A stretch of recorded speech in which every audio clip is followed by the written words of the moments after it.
Entonces, no hay manera de darle una doble interpretación, de darle un doble sentido, que a mí el Señor me reveló que de eso se trata y luego al otro diga, pues a mí me reveló esto otro, etcétera, etcétera, etcétera, ¿verdad? No hay manera de hacerlo así, porque leímos Apocalipsis 20 y Apocalipsis 20 es muy claro que hay una primera resurrección de los muertos al principio del milenio. Y después de que se cumple el milenio, hay una segunda resurrección de los muertos. ¿Hasta ahí estamos todos de acuerdo con eso? ¿O alguien tiene alguna objeción? La primera resurrección antes del milenio. Si hablamos de la primera resurrección, ¿a qué nos estaremos refiriendo y a qué nos estaremos refiriendo con una segunda resurrección? Esas dos resurrecciones tienen alguna similitud o tienen alguna, no similitud, tienen alguna relación con la resurrección de los 144,000, la resurrección del arrebatamiento, ¿tienen relación? Ajá. Entonces empezamos a concluir lo siguiente. Si sabemos que Daniel no está en el Sheol, porque él no pertenece al Sheol, porque él no fue un servidor, perdón, de servidor de Satán, ni tampoco fue seguidor de Satán, ni fue malo, ni asesino, ni mentiroso, ni ególatra o lo que sea. Él no está en el Sheol. Entonces, ¿en qué momento le toca resucitar? ¿En el gran juicio del trono blanco o en la segunda venida del Señor Jesús? ¿En la segunda venida? En la segunda venida del Señor Jesús, por supuesto. Entonces, cuando está diciendo aquí esta final del capítulo 12, y tú irás hasta el fin y reposarás y te levantarás para recibir tu heredad al fin de los días, o sea, está hablando de la etapa de esta que le están escribiendo. Aquí, por fuerza, a fuerza, no hay manera de oponer este versículo que ese fin de los días vaya a ser el gran juicio del trono blanco, porque Apocalipsis 20 dice que hay una primera resurrección al principio del milenio y una segunda resurrección al final del milenio. Y es muy claro, clarísimo, sin que puedan refutarlo, porque la misma lectura te lo dice, sin poder refutarlo, que los que resucitan en la segunda resurrección al final del milenio solamente son de los del Hades o Sheol, los del mar y ese lugar llamado muerte. Entonces no hay manera, de ninguna manera, no hay manera de que podamos poner a Daniel y a este versículo en esa etapa de gran juicio del trono blanco donde solamente resucita el Sheol. Por fuerza tiene que referirse esta etapa a la segunda venida del Señor. Entonces, si ya ponemos en la segunda venida del Señor Jesús a este capítulo, cuando leemos este que está aquí, el capítulo 13, y reposarás y te levantarás para recibir tu heredad al fin de los días, se está refiriendo al fin de la etapa de la destrucción repentina, al fin de la etapa donde comienza el reino de 1000 años, que es donde a él le corresponde recibir su heredad, o sea, a Daniel, porque él está en el seno de Abraham, y todo aquel que está en el seno de Abraham va a recibir su heredad. La escritura le dice, vienes tú, Señor, o sea, bien Señor Jesús, viene a establecer y a dar galardones a los suyos. Entonces aquí viene a dar su heredad a los galardones a los que estaban en el seno de Abraham. Si tenemos ese punto de referencia, cuando dice, en aquel tiempo se levantará Miguel, a ver, entonces, ese aquel tiempo al que se está refiriendo, ese aquel tiempo futuro, ¿se estará refiriendo a los tiempos antes de la segunda venida o se estará refiriendo a los tiempos en donde antes del gran juicio del trono blanco? Antes de la segunda venida, yo creo. ¿Quién da más? Es antes de la segunda venida. Ok, antes de la segunda venida, ¿quién da más? ¿Quién más Yo estoy de acuerdo. También ¿Está yo. de acuerdo? Gaby está de acuerdo. ¿Quién más? Sherlyn también. Dan, Sí, ¿estás de acuerdo? Dígame, madre. Es antes de la segunda venida porque va a ser, esto sucederá después del rapto. Bueno, así lo Después del entiendo. arrebatamiento. Del arrebatamiento, perdón. Exactamente. Después del arrebatamiento, después de la gran tribulación, donde está la bestia gobernando 1260 días, vienen de la gana tierra, de lo postrero de los cielos, Miguel y todo su ejército, y Jehová, todo ese ejército vienen a destruir toda la tierra. A raer todo lo que hay en la tierra. Entonces, esa es, ¿qué parte? La destrucción repentina. En aquel tiempo se levantará Miguel, el gran príncipe, y habrá gran angustia, cual nunca fue desde que hubo gente hasta ese entonces. No está diciendo que nunca habrá más algo como eso, sino que hasta ese entonces no ha habido nada tan horrible como lo que se va a presentar. ¿Estamos bien? Entonces, nada más para aclarar, estos entonces se está refiriendo después de la destrucción repentina.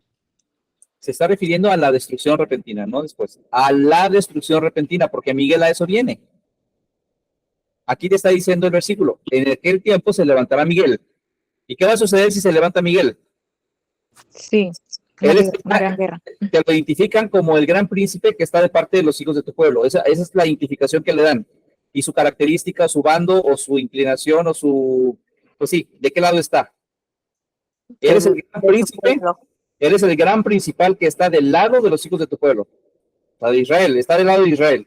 Pero el hecho de que él se levante o aparezca, habrá una consecuencia y será tiempo de angustia cual nunca fue desde que hubo gente hasta entonces, o sea, hasta ese momento. Así es. ¿Vamos bien? Ahora, ¿cuál es la otra situación que nos confirma que se refiere a eso? Que después de ese acontecimiento, dice, muchos de los que duermen en el polvo de la tierra serán despertados, unos para vida eterna y otros para vergüenza y confusión perpetua. Entonces hicimos la pregunta, ¿por qué unos van a ser levantados para vida eterna en el reino de 1000 años o en el principio del reino de 1000 años y otros para vergüenza y confusión perpetua? ¿Por qué se van a levantar de dos tipos? ¿Por qué no solamente se van a levantar del seno de Abraham solo los que van a ir para la vida eterna, sino se van a levantar dos tipos de personas del seno de Abraham? O sea que, ojo con lo que estamos leyendo aquí, es muy fuerte, porque no todo el que está en el seno de Abraham ahorita garantiza que el tiempo futuro vaya a ir para la vida eterna, o sea, en el sentido de gozar de la heredad del Señor Jesús, sino que van a despertar para vergüenza y confusión perpetua. ¿Por qué está diciendo eso? ¿A quién se está refiriendo? Bueno, los que van a resucitar y van a vida eterna son del seno de Abraham. Pero los otros, A ver, aquí viene la pregunta, ¿todo el seno de Abraham va para vida eterna garantizada? No, lo acabas de decir. tienen que pasar el milenio para así, ya después, al fin del milenio, pasan la prueba si se quedan o se van con Satán. Ahí ¿Verdad? está, ahí está. Nancy, ¿qué vas a decir? Nancy, ¿qué vas a decir? Perdón, sí, lo que dijo el hermano Ben. Ajá. Sobre Entonces, es que va a ser lo de la restauración de 1000 años, pero va a ser desatado Satán. Y entonces se va a decidir quién va para vida eterna y quién va para... exactamente, está hablando de un Ah, filtro. ujú. Está hablando de un filtro clarísimo, pero aquí dice muchos y muchos, no dice y todos los que duermen en el polvo. ¿Se dan cuenta que esa es otra clave? No dice que todos los que duermen en el polvo de la tierra serán despertados, o sea, como que ya nadie va a estar muerto, todos resucitarán y será gran juicio, todo blanco y todo va a suceder aquí. Aquí no está diciendo eso, aquí dice que muchos de los que duermen en el polvo de la tierra serán despertados. Esa es la primera resurrección. O sea, que tiene que pasar el milenio para que unos se definan a vida eterna y otros para vergüenza y confusión perpetua. Entonces, con más razón, cuando habla sobre que en aquel tiempo se levantará Miguel, con más razón se está refiriendo a la destrucción repentina. Ahora, ¿qué otro versículo, capítulo de la Biblia apoya esta idea? Bueno, para que no nos vayamos con que, te estás imaginando esto, no hay manera de ponerlo ahí, para Zacarías 14, que Zacarías 14 dice, habla de una primera etapa, esa primera etapa es del año 70 en la destrucción del templo, la primera etapa de esta descripción. Entonces aquí dice, y aquí Jehová viene en medio de ti, serán repartidos tus despojos, porque yo reuniré a las naciones para combatir contra Jerusalén, y la ciudad será tomada y saqueadas las casas y violadas las mujeres, y la mitad de la ciudad irá en cautiverio, mas el resto del pueblo no será cortado de la ciudad. Aquí se está refiriendo a la destrucción del templo en el año 70. Ok, entonces dice, ya después, o sea, después de que pasa esto, dice, después saldrá Jehová y peleará con aquellas naciones como peleó el día de la batalla. Peleará con aquellas naciones. ¿Con cuáles naciones? Esta es la destrucción repentina.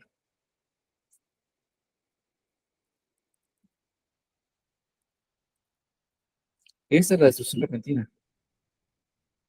Y fíjense lo que dice. Fíjense muy bien lo que dice. Después de que nos confirma de que es la destrucción repentina, obviamente después de la destrucción repentina, ¿qué es lo que viene? La segunda venida. ¿Y qué dice aquí? Y se afirmarán sus pies en aquel día sobre el monte de los olivos que está frente de Jerusalén al oriente del monte de los olivos y partirá por medio del oriente, bla, bla, bla, bla, bla, bla. Aquí está diciendo que ya viene la santa ciudad y se posa sobre el monte de los olivos. Esa es la segunda venida del Señor Jesús. Y todo Zacarías 14 describe que quienes no vayan a las fiestas, porque dice que va a haber quienes pelearon en contra de Jehová, pero que aún así sobrevivieron, porque como les dije, va a haber quienes no se pongan la marca. Y el no haberse puesto la marca ya de por sí va a ser alguien bienaventurado. El no haberse puesto la marca ya es bienaventurado independientemente. Sí, Dan, no hay problema.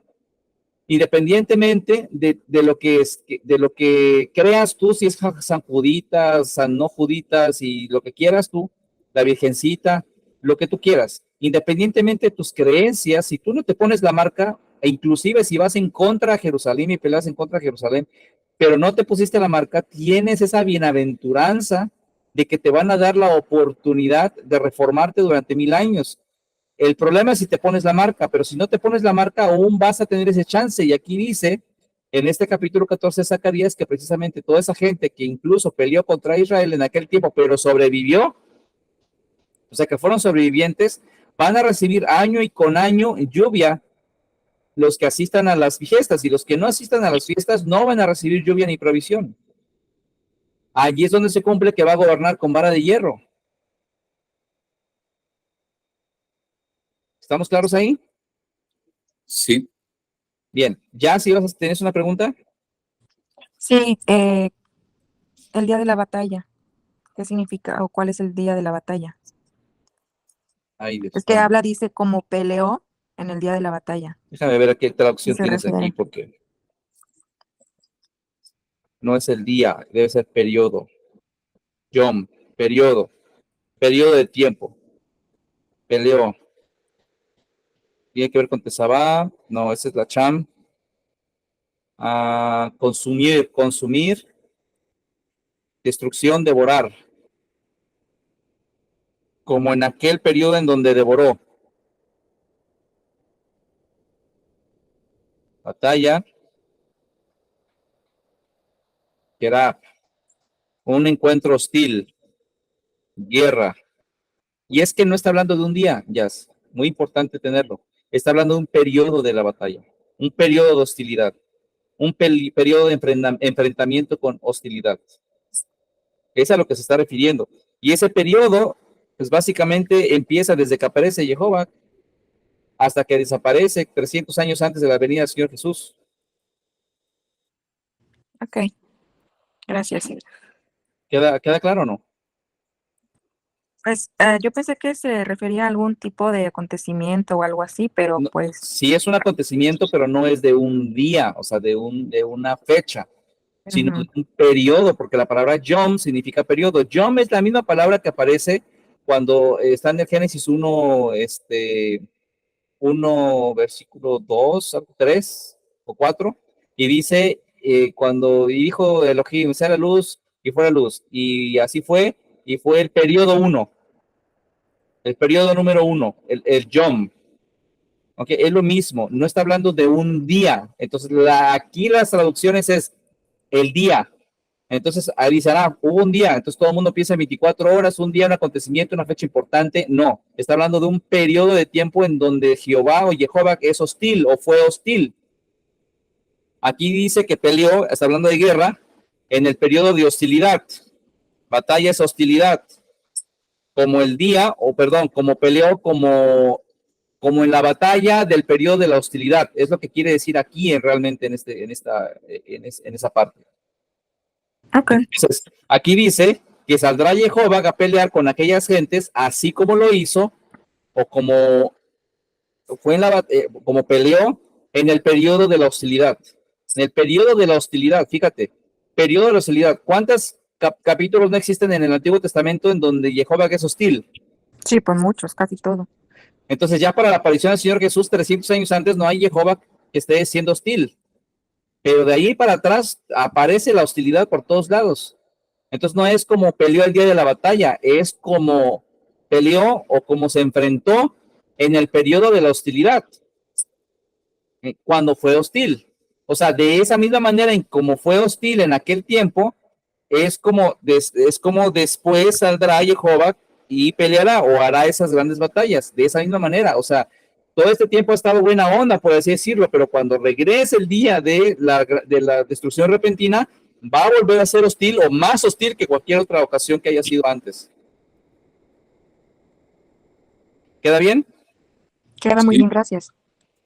Ok, entonces volvemos al origen del por qué estábamos leyendo tanto capítulo y misterio, ¿verdad? Y tanta cosa. Volvemos al punto de origen. Me paré sobre la arena del mar y vi subir del mar una bestia que tenía 7 cabezas y 10 cuernos, y en sus cuernos 10 diademas, sobre sus cabezas un nombre blasfemo. Todo el mundo entiende lo que está diciendo ahí. Sabemos qué significa una bestia, sabemos qué significan las 7 cabezas, sabemos qué significan los 10 cuernos, sabemos qué son las 10 diademas y sobre sus cabezas un nombre blasfemo. Y luego dice, y vi que la bestia era semejante a un leopardo, con pies como de oso, de su boca de su boca como boca de león, y el dragón le dio su poder y su trono y grande autoridad. Ya habíamos estudiado eso y creo que todo el mundo sabe y entiende a qué se está refiriendo. Y vi una de sus cabezas como herida de muerte, pero su herida mortal fue sanada, y se maravilló toda la tierra en pos de la bestia. Y adoraron al dragón, ya sabemos que es el dragón que había dado autoridad a la bestia, y adoraron a la bestia, diciendo, ¿quién como la bestia y quién podrá luchar contra ella? Todo esto es simbología, responsabilizando a cierto grupo de personas. También se le dio boca de que hablara grandes cosas y blasfemias, y se le dio autoridad para actuar durante 42 meses. ¿Ok? ¿Cómo sabemos que esos 42 meses se está hablando sobre la destrucción repentina antes de la destrucción repentina, los 42 meses de la gran tribulación, y no se está refiriendo a los 42 meses que vienen en el futuro en donde Satán también va a ser suelto por tiempo, 2 tiempos y la mitad de un tiempo? ¿Cómo sabemos que no es allá? Y es aquí. Dice, se le permitió hacer guerra contra los santos y vencerlos. También se le dio autoridad sobre toda tribu, pueblo, lengua y nación. Y la adoraron todos los moradores de la tierra cuyos nombres no estaban escritos en el libro de la vida del Cordero y fue inmolado desde el principio del mundo. Si alguno tiene oído, oiga. O sea, aquí está dando un paréntesis. Si alguno lleva en cautividad, va en cautividad. Si alguno mata espada de ser muerto. Aquí está la paciencia y la fe de los santos. Después vi otra bestia que subía de la tierra y tenía 2 cuernos semejantes a los de un cordero, pero hablaba como dragón. Y ejercía toda la autoridad de la primera bestia en presencia de ella, y hace que la tierra, los moradores de ella, la adoren a la primera bestia cuya herida mortal fue sanada. También hace grandes señales, de tal manera que hace descender fuego del cielo y la tierra delante de los hombres, y engaña a los moradores de la tierra con las señales que se le ha permitido hacer en presencia de la bestia, mandando a los moradores de la tierra que hagan imagen de la bestia que tiene herida, espada y vivió. Y se le permitió influir aliento a la imagen de la bestia para que la imagen de la bestia le hiciese matar a todo que no lo adorase. Y hacía que todos, pequeños, ricos, pobres, libres, esclavos, se les pusiese una marca en la mano derecha en la frente. Aquí ya tenemos un paréntesis que nos indica que es para el tiempo de la gran tribulación y no es para el tiempo después del reino de 1000 años. Aquí hay varias características. Pequeños, grandes, ricos, pobres, libres, esclavos. Ya nos están dando descripciones de personas que no van a existir en el reino de 1000 años. Porque estas personas que son pequeños, grandes, ricos, pobres, libres, esclavos, no van a existir durante el reino de 1000 años. Todos van a tener todo de manera pareja, excepto los que van a ser de la esposa de Cristo, los que son reyes y sacerdotes, y los que reciben esa autoridad, o sea, los que están debajo de esa autoridad. Pero ninguno de los que van a estar debajo de esa autoridad van a ser esclavos. Tampoco va a haber ricos y pobres, porque aquel que no asiste a la fiesta no recibe su provisión.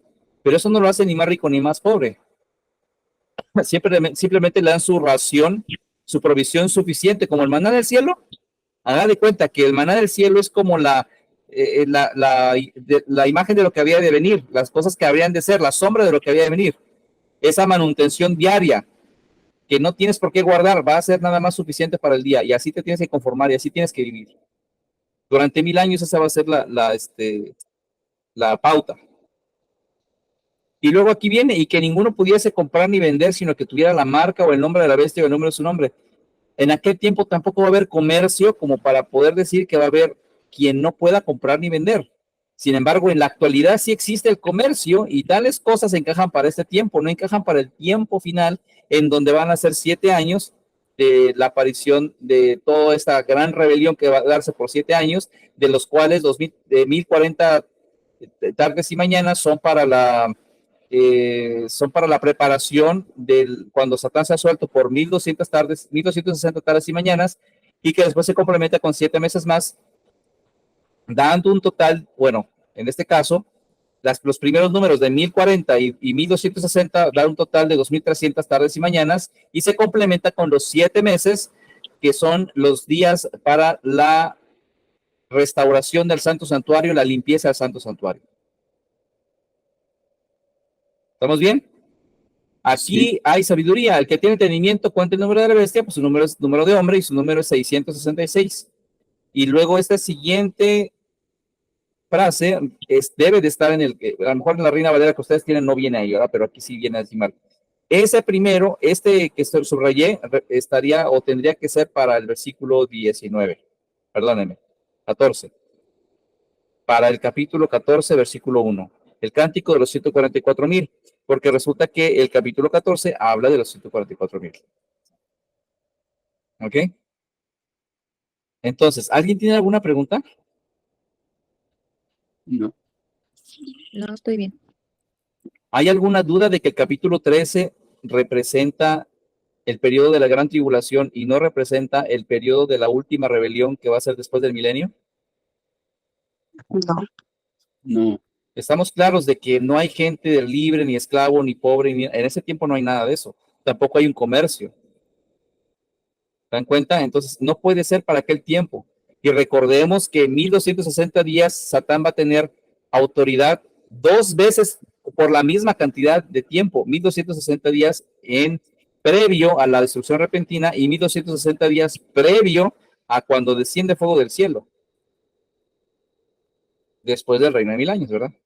Son 2 etapas diferentes. Las 2 etapas tienen el mismo número, 1260 días para Satán nada más, no para la rebelión completa.